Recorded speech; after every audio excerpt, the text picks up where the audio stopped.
سلام. مرد حسابی چرا چرت و پرت میگی؟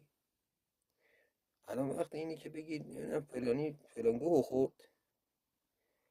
گوخوری اضافه نکنید، بشین سرجس مثل بچه. سلام دوستان، حالتون خوبه؟ از آقای ظریف و آقای روحانی چیزایی شنیدم اصلا باورم نمیشه واقعا.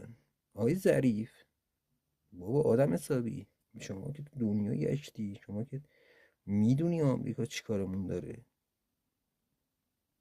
درست شرق انقدرم آش دهنسوزی نی، ولی الان البته امیدوارم این سیاست کشور باشه ها، سیاستتون این باشه که هم این همون باشه. این چی میگم؟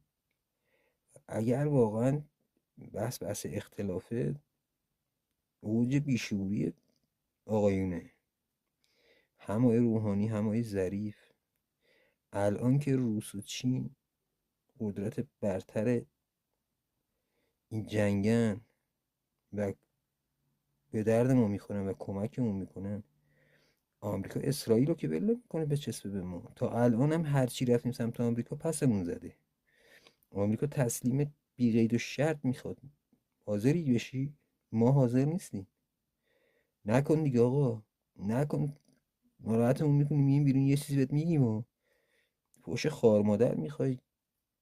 آقا تا حالا احترامتون رو داشتیم، حالا خوب یا بد، برجام یا حالا هر چی، زحمت کشیدید، دمتون گرم.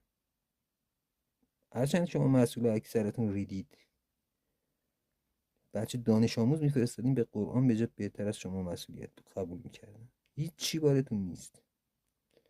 پس دیگه چرت و پرت هم نگید داداش. تفرقه نندازید، بذارید ببینیم چه خاکی به سرمون بذاریم. اگه کشور رو به گاییدن ندادید، آوارمون کنید این کشور به اون کشور. شنیدی چی گفتم ظریف؟ حسن روحانی، با اون کلید میدیدت ریدی، با اون کلیدت.